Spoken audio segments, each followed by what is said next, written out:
Welcome back to the Am I Rich Yet podcast, a weekly podcast for millennials and Gen Zs where we help you save, spend, and grow your money smarter.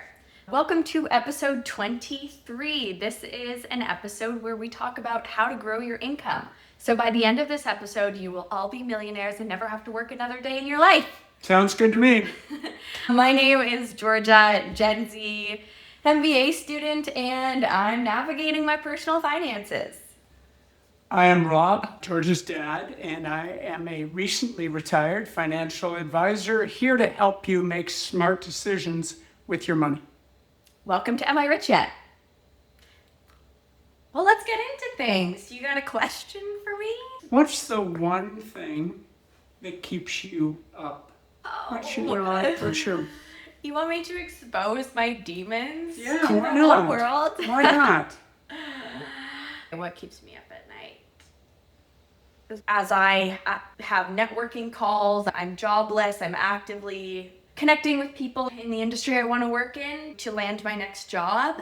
That keeps me up at night these days. That's kept me up at night ever since I left my job and became a student. What that next step is going to be for me. Interesting. My question for you, disclose to the audience what your Aura Ring sleep score and readiness score was today. My readiness score was 85, which gave me a little crown. Ooh. And my sleep score was an 83, which is one of my highest ever. I've never had a crown in sleep score. Oh, okay. I had a massage yesterday, and I must have fallen asleep for 35 minutes during the massage, so that's what pushed my score higher. Okay, and that's really funny, actually. Right. Today's episode, like we said, is going to be on how to grow your income. But before we start, there are 3 points that we just talked about and something I want to bring to the surface and I wish we talked about earlier in our episodes. And these 3 things that I want to say came from a conversation I had yesterday with 2 friends. I was sitting out on the deck with Allie and Carter talking about how the podcast filming was going. And I said, it's a bit vulnerable talking about this topic of money. It feels a bit weird. You don't talk about money in your everyday life. It's kind of rude to talk about money. There's something I want to say about that. No, it was not. So, and Carter said, yeah, money's a taboo topic. And here you guys are filming a podcast about it. And that is so true. And the reason why we're doing it is because there is a knowledge gap for people. There's a clear need for millennials and Gen Zs, as we saw in the response to our questionnaire, that people want to know more. Because when you don't know something, it causes stress and insecurities. And that's what we're trying to do here is relieve some of those and educate. And you said this earlier on, your job was a financial advisor, so money was something we talked about in our family and became a normal point of conversation. But the 3 things I want to say, number 1, money and how much money you make specifically is the least interesting thing about you. If you're defining yourself by that number on your income state at the end of the year, change that up. It's the least interesting thing about you, full stop. Number 2, success is not defined by the number of times you've gotten a promotion in a year or what company you're working at or what income bracket you're in. For some, it might be, and that's perfectly fine, but that does not have to be your definition of success. And this was an exercise we did earlier on in my MBA where we all sat down and wrote out what our personal definitions of success was. And it was really helpful to hear what everyone else's were and then to define that for yourself. Success could be, it brings me happiness every day. Success could be, I work a job that I don't dread going to every day. I provide for my family. I'm a good friend and my job is actually irrelevant to my definition of success. Number 3, if you're working a job that brings you happiness and is fulfilling to you, that's the most important thing. And we can jump into it. Do you agree with those statements? I do. Anything to add? It's interesting when I started thinking about this, I looked at how to grow your income in a couple of ways. One was, what are some of the things you could do to increase your income? And then I looked at it from the standpoint, I've had the advantage over the last 30 years, I've been a boss. Yeah. What made successful employees and what hindered some employees. And so I thought I'm going to start by sharing some of that, what I've learned over time. And It goes back to, I was working for the Hudson's Bay Company. Rest in peace, Hudson Bay. Rest in peace, Hudson's Bay. So I had worked for the Bay, and I was a regional manager, and I was sent down to the London, Ontario store to convert the Simpsons store to be a base. That was my job, the whole store. They had a store manager, but my job was to do the conversion.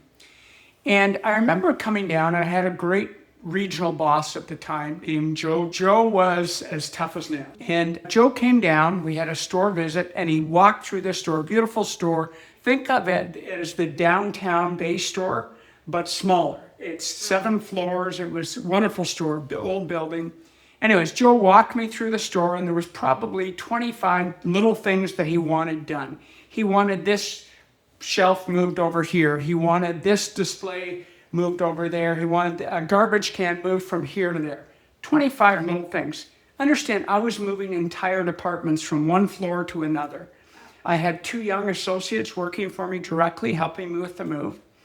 And so I made note of everything, and that was on a Monday. And what I didn't know is on the Friday, Joe came back into the store. Normally you get a notice that they're coming into the store. Sneaky Joe. Joe came back into the store, and he grabbed my 2 associates without my knowledge, and he walked around the store, and he proceeded to tell them what a horrible employee I was, because I had not done one of the 25 things that he had asked me to do. They were all what I viewed as really small things, but they weren't small things. For him, that's what his priorities were. What he asked. And if he had come in and those 25 things were done, he would have been, I would have been a star, and everything would have been great. But it was a lesson for me to always do what your boss asks you to do first. And actually in our house, we've always said that rule. Who's the boss? Is it your mom or your dad? And do what your boss asks you to do first. As a boss of my own company, we had 3 rules. Do what your boss asks you to do first, do what you have to do second, and do what you want to do third. And if you put those things in priority, you'll have a happy boss, you'll get your stuff done, and you'll still be able to do the things that you wanted to do. Whereas if you focus on doing the things you want to do and then present that to the boss, if you haven't done your homework, you haven't done what your parents asked you to do, but instead you've redecorated your room, we're not happy. And the reason is simple.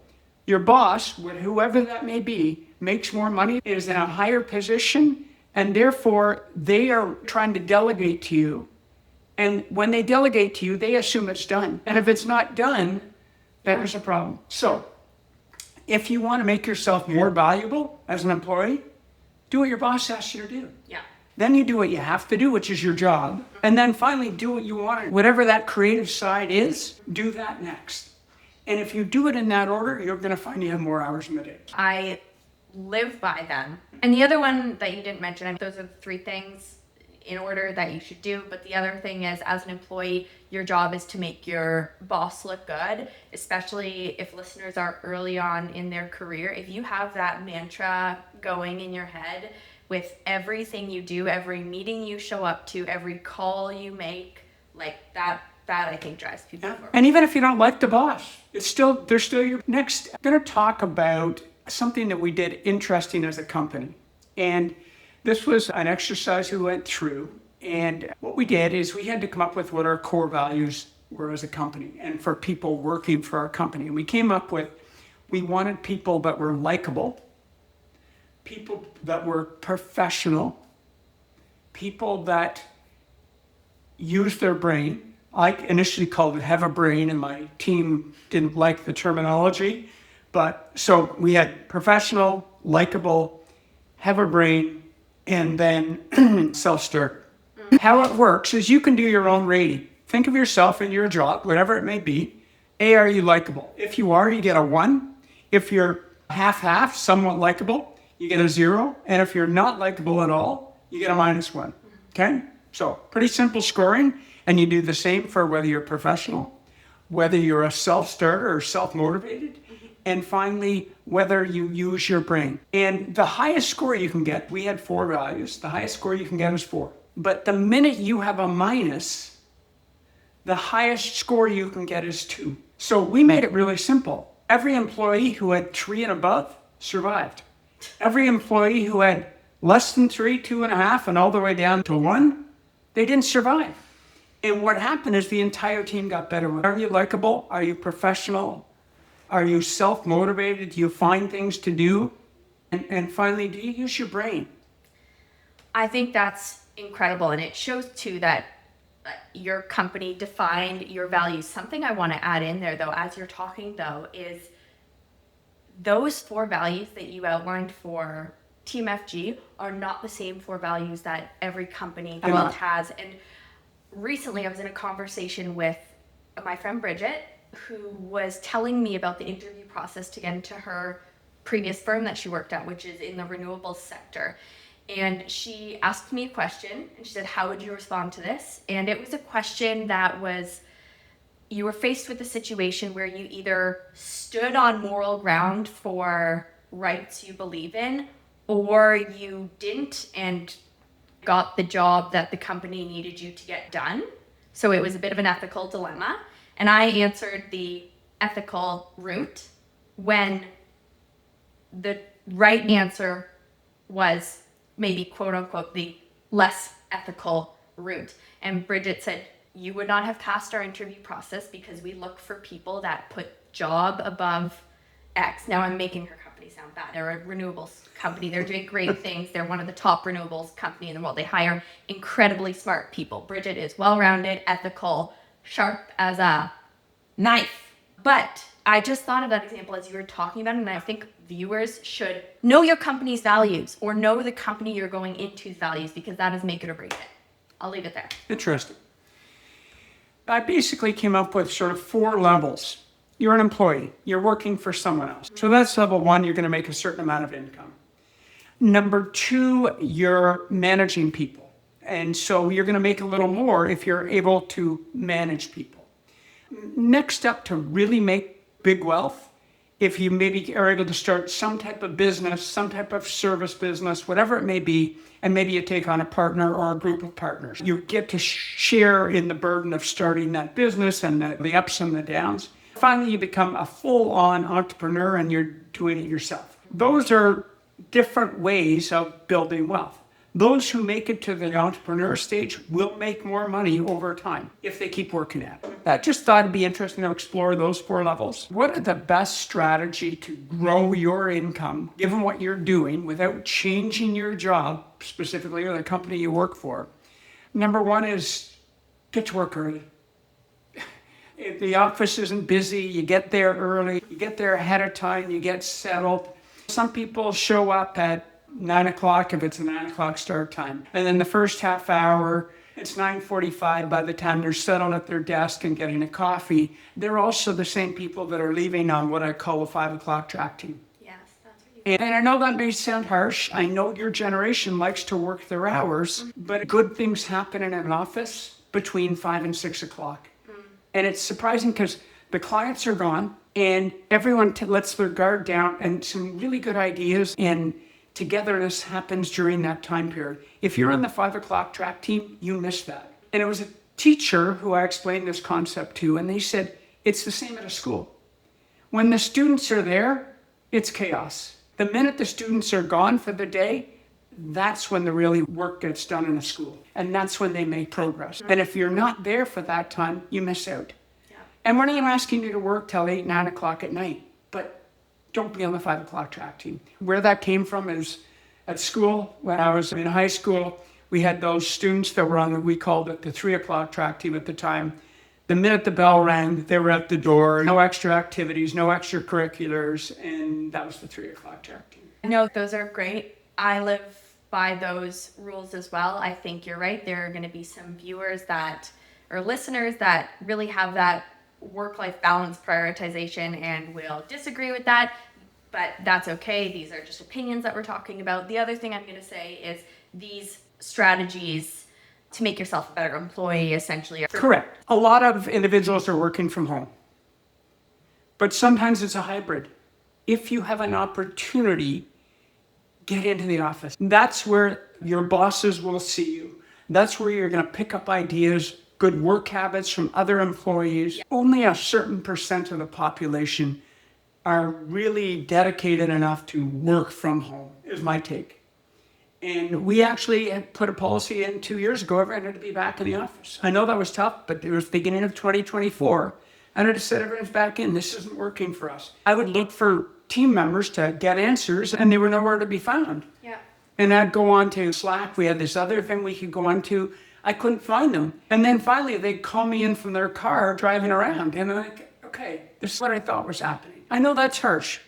That's just my take, but I'm starting to see some of the big companies are bringing people back. And it helps to separate life from work. Now, when you started in your career, that was during COVID, and afterwards, and you went into the office and you got to know all the top people. And I think that helped your career tremendously. There's some advantages to that. I'm an in-person believer every day of the week, especially if you're starting a new job. If you're not in that office for the first 6 months every day, like, you're just doing yourself a disservice. Again, that's harsh, but I believe that too. And if you're entering into your career, it is even more paramount because of all those reasons you mentioned. You pick up terminology from people around you, you network differently. But I will say we have people very close to us that work 100% from home because that's what their company and job mandates and requires, and it works for certain people. You could take all of these pieces of advice in many different directions, but we're giving specific advice. Take advantage of employee benefits. Really look at the benefit plan. If you're with a company that's got a good plan, take advantage of it. Sign up for every stock purchase plan, pension plan, RSP plan, health benefits, you name it. It can take some of the burden off of your expenses. You may be missing out on stuff that you didn't realize. Set up a convo with HR too and say, hey, are there benefits that I have access to that I'm not aware of? Companies and firms, put that stuff down low for some reason. It's not very obvious. And I'm like, why are you? And now it's all, before you used to get a booklet and a manual, now it's all online. So you've actually got to do the work. I can't tell you how many times I've asked my clients to say, what's your benefit package? And they go, oh yeah, I haven't thought of that. Yeah. Well, no, go just read it. Yeah. We had a question, Georgia. I thought this was an interesting one. It was one of the reasons why we decided to talk about income. So here's the question. With the definitively unstable and shifting nature of the near future job market, in brackets, AI takeover, how can a young person heed advice from those that are older as they may not have experience playing the same game that we're about to be playing? In short, should we take our parents' financial advice with the hugest grain of salt given the financial landscape they grew up in was completely different? I remember this question. It was submitted from someone I know who lives in Miami, and they wanted to give us a hot take. Okay, so it's a hot take. So number one, I'm going to say no. So number one, I'm going to say, yes, you should be taking some of your parents' advice. They've got the experience. Remember, your parents were your age once as well. They went through the same things. Let's talk about the concern about AI. When I went to university and I was in business school, we didn't have personal computers or anything like that. We had a computer room that we had to book to go get access to a computer to use. So the whole computer world hit us hard when we were coming out of university. Suddenly there were personal computers. That was supposed to take away all the jobs. Just like AI is supposed to take away all the jobs. No, it's not different this time. It's just something is different, right? It's AI versus computers. When the internet first came on, that was going to take away all kinds of jobs. Looks like it created all kinds of jobs, right? True. Here's a couple of interesting pieces. Gen Z's income today is 50% higher, adjusted for inflation, than baby boomers. I was born in 1961. There were more males born in North America in 1961 than any other year. What does that mean, George, when more males were born in my year? More fish in the sea to choose from. No, I had more competition. I know. I had a ton of competition. So Gen Z is making 50% more adjusted for inflation than baby boomers at their same age. Student loans. We hear a lot about the student debt that you have. Here's the numbers. Almost 60% of those loans are less than $25,000. And 80% are less than $50,000. Now, Georgia's looking at that data and she's going, wow, that puts me in the other 20%. No, I'm looking at that and I'm like, yeah, 60% of fees are less than 25K. Because when I have looked into, and the loans I get from the government are like pennies. In that, they have a table that's like, what's your family dynamic, demographic, and this is how much you'll get. I was appalled by the number that the government would give, let's say, a single parent with a child. It was like $300 more than they would give a single person with no child. So those numbers don't shock me. I just think like people are having to get their money from other places because the government. But understand what this is, just looking at student loans. So everyone talks about the burden that I've got these student loans. The loans aren't that big. They're having to get these loans from other sources. I No, think. but the total debt that they owe isn't that big. The programs are still expensive. Absolutely. And the programs have gone up in cost. The last thing, I think this was interesting too. At age 27, what percent of baby boomers own their own home? And what percent of Gen Zs own their own home at age 27? Believe it or not, for baby boomers, it was 41%. Gen Z is behind that, but they're still at 33%. So a third of Gen Z own their own home or condo or something. Those are some ideas on increasing your income. And yes, is it different this time with AI and so on? It is always different. Everyone always has mountains in front of them. And your mountains aren't any bigger than the mountains that previous generations had. That's just my belief. Again, this is my opinion on stuff. I've been around for a while, so I get to see all the mountains. I think people are going to be disappointed they're not millionaires by the end of this episode, but I think we've given some great opinions and food for thought. Sure, there's a million ways you can get creative to make more money, and it's not easy. That's the other thing. All this stuff takes work, but this was a great starter. What's your big takeaway? Make yourself valuable. Absolutely. Make yourself valuable to your company that you're working for. And capitalize on your strengths. You Yeah. have a skill and you want to monetize it a little. What's up next week? Next week, we're going to be talking about the economy. Thanks That again should for be fun. joining us for another episode. You have just joined us on episode number 23. We are so glad you're here and listening. Hopefully, you've been listening every week since our drop on July 1st. And if you're not, we're glad you're here now. Thanks again. Thank you.